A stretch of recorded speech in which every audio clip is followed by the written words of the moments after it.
Қайырлы кеш, құрметті көрермен, эфирде Ақшам телеарнасының жаңалықтар топтамасы. Студияда Айолым Алтынбекова, бүгін көретіндеріңіз. Сәтпаев қаласында вандализм дерегі тіркеліп, күдіктілер анықталды. Алатау облысы полиция департаментінде Конституция күніне орай салтанатты жиын өтті. Конституция күніне орай қаламызда бірнеше шаралар ұйымдастырылды. Жақында Сәтпаев қаласы әкімінің орынбасары Айгүл Төлендина полиция бөлімі, ақсақалдар кеңесі және бұқаралық ақпарат құралдары өкілдерімен бірге Төлек Батыр ескерткіші жанындағы алаңда болды. Еске салайық, жуырда онда вандализмнің өрескел фактісі тіркелген болатын. Бұл оқиғаға қатысты тергеу жұмыстары қалай жүріп жатыр? Әріптесім Диана Абдықалықова тарқатып айтады.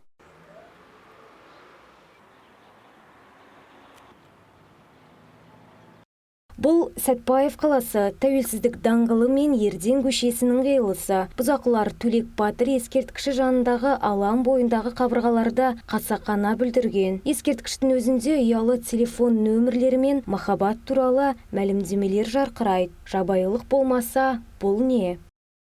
Өздеріңіз көріп тұрғандай, мына вандализм фактісі бойынша жаңа көріп отырсыздар ғой, нелер сындырған, бұзып кеткен. Сол бойынша ЖКХ тарапынан полиция бөліміне предписание жіберген болатын. Енді полицияның қызметкерлері бұзақыларды анықтап, өздерінің тарапынан айыппұл салыну керек болады. Және үйдегі ата-аналар отырған балаларға бір ескертпе айтып, жаңағындай қоғамдық жерлерде ешнәрсені тиіспей, сындырмау деп бір шамалы ата-аналар өздері айтып отырса балаларына. Бұзақылардан зардап шеккен алаңда жергілікті билік өкілдері, ақсақалдар мен журналистер кездесті. Полиция қызметкерлері оларға істің қалай жүріп жатқаны жайлы айтып берді. Айтпақшы, күдіктілер анықталды, бірақ олар алаңды бұрынғы көркіне қайтара ала ма деген сұрақ туындайды. Қаланы көркейту оның әрбір тұрғынына байланысты екенін ұмытпауымыз керек. Айгүл Төлендина жерлестерін мұндай жағдай туралы бірден полиция бөліміне хабарлауға шақырды. Бүкіл отбасымызбен демалатын орындар қорғалуы керек. Құрметті жерлестер, міне өздеріңіз көріп тұрғандай, қаншама қаламызда аллеялар, скверлер салынады, саябақтар салынып жатыр. Оның бәрі осы біздің қаламыздың жерлестер, сіздердің балаларыңызға, немерелеріңізге осы саябақтарда демалсын, өздеріңіз демалсын деп үшін салынған. Соны енді мені жыл өтпей жатып, үлкен мені мынандай вандализмға тап болып тұрмыз. Бұл бізді қынжылтады, өздеріңіз жүрек ауыртады, мені көріп тұрсыздар ғой. Мынау масқара ғой, енді осындайдан келіп демалғанда көргенде жаңағы вандалдарды, хулигандарды, балалардың осындай жасап жатқанын айту керек қой, оларға ескерту керек. Сіздерді мына қаламыздың көркіне сай аллея мен саябақтардың өзімізге, өзіміз үшін жұмыс атқару үшін, бізге демалу орны болу үшін жөндеп, балаларымызды тәрбиелейік деп соған шақырамын. Диана Абдықалықова, Вадим Кривов, Ақшам телеарнасы, Сәтпаев. 30 тамыз Қазақстан Республикасының ата заңы Конституциясы күні мерекесіне орай Алатау облысы полиция департаментінде салтанатты жиын болып өтіп, бірқатар тәртіп сақшылары марапатталды. Толығырақ әріптесім Дәулет Сейтбеков айтып береді.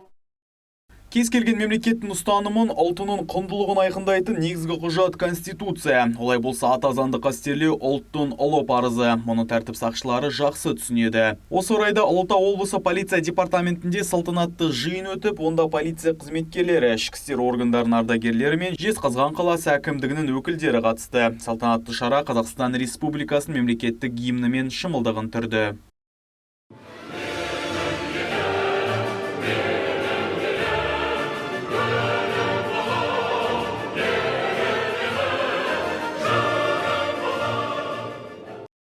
Конституцияны қастерлеу туған жеріміз бен тарихымызды, тіліміз бен ділімізді қастерлеумен теңесуі тиіс азаматтық парыз және мәңгілік елді мұра тұтқан ұрпақтар арасындағы тарихи сабақтастықта мемлекеттілігін жаңғыртқан көпұлтты халықтың ортақ ұмтылысы да ата заңымызда жазылған, деп атап өтті өз сөзінде Алатау облысы полиция департаменті бастығының міндетін атқарушы полиция полковнигі Қайыркен Әлиев.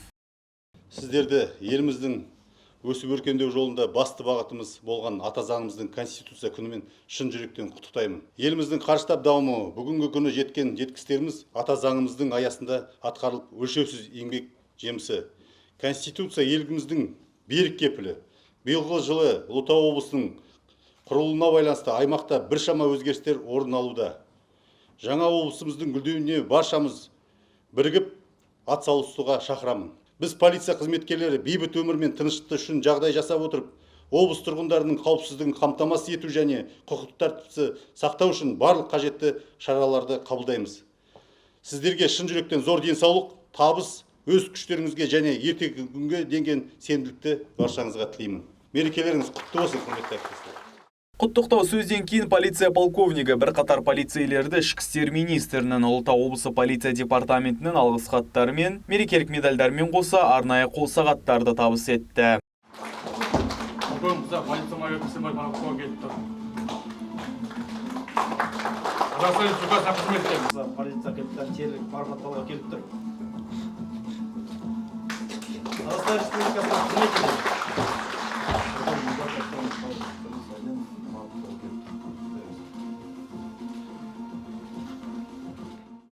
Одан әрі тәртіп сақшыларды Жезқазған қаласы әкімінің орынбасары Ерлан Құсайынов құттықтап, ішкі істер органдар ардагерлерін қаланың құрмет грамотасымен марапаттады. Сіздерде еліміздің басты мерекелерінің бірі Қазақстан Республикасының Конституциясы күнімен шын жүректен құттықтаймын. Біздің көп ұлтты мемлекетіміздің тұрғындарының болашағы барлық азаматтардың құқықтарының толықтығын, олардың заң алдындағы теңдігін қамтамасыз етумен бейбітшілікті және азаматтық келісімде сақтаумен тығыз байланысты. Оның кепілі Қазақстан Республикасының Конституциясы болып табылады. Бухарбаев Ержан Орынбаевич марапатталады. Біз барлық марапат иегерлерін тағы да шын жүректен құттықтаймыз. Рахмет. Дәулет Сейітбеков, Вадим Кривов, Ақшам телеарнасы, Жезқазған. Сәтпаев қаласында Конституция күніне ұйымдастырылған шаралардың қатары аз болған жоқ. Кеншілер сарайының ұжымы концерттік бағдарлама ұйымдастырса, одан әрі спорттық ойындармен жалғасты. Қатысып қайтқан тілші материалында толығырақ. Еліміздегі қолданыстағы негізгі заң 1995 жылы 30 тамызда қабылданғаны белгілі. Ол жалпы тарихи тағдырмен байланысқан Қазақстан халқының бірлігінді қайта түсті. Еліміздің ата заңы жаңа Қазақстан жетістіктерінің берік кепіліне айналды. Ата заңның қағидаттары мен нормаларын ұстану, конституциялық құндылықтарды қорғау әрбір азаматтың құрметті парызы және қасиетті міндеті. Биыл Конституцияның қабылданғанына 27 жыл. Сәтпаевтықтар мейрамды дәстүрлі түрде орталық алаңда атап өтіп, Шымболат Тілдебаев атында Кеншілер сарайы ұжымының әзірлеген концерттік бағдарлама тамашалады.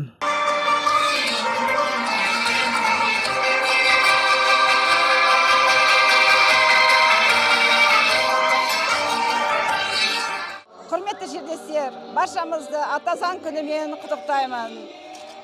Еліміз аман, жеріміз сау болсын. Дастарханымыз мол болсын, шаңырақтарымыз берекелі болсын. Мінекей бүгін Шымболат Тілдебаев атындағы Кеншілер сарайы үлкен бір көңіл қаламызға сыйлап отыр. Кеше ғана қарттар үйіне барып, осындай Конституция күніне билет еткізіп, ата әжелерімізді көңіл көтердік. Осылай тек қана жақсы көңілмен, таза ниетпен бір-бірімізді құттықтап, әр іс-шараны көңілді өткізейік.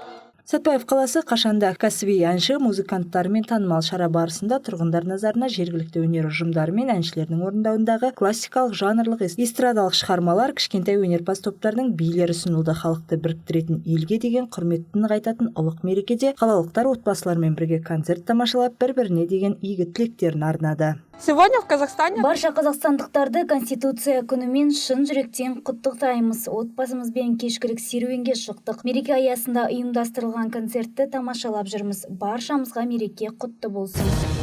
Елде қарқынды дамып келе жатқан спорттың бірі үстел теннисі. Бұл нағыз бұқаралық ойын, әрі қолжетімді. Сәтпаев қаласында Конституция күніне орай үстел теннисінен әуесқойлар арасында турнир өтті. Турнирдің басты мақсаты діни бірлестік өкілдерін бұқаралық спортқа тарту, достық қарым-қатынас орнату.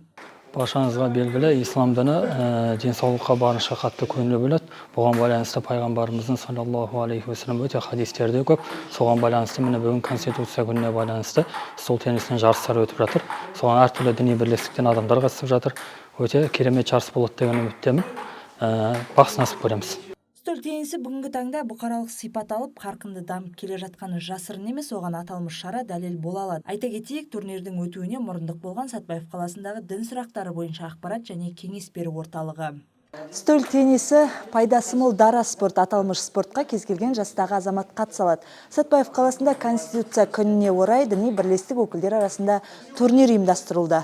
Аталмыш турнирдің негізгі мақсаты салауатты өмір салтын насихаттау, сондай-ақ қарапайым әрі денсаулыққа пайдалы спорт түрін дәріптеу.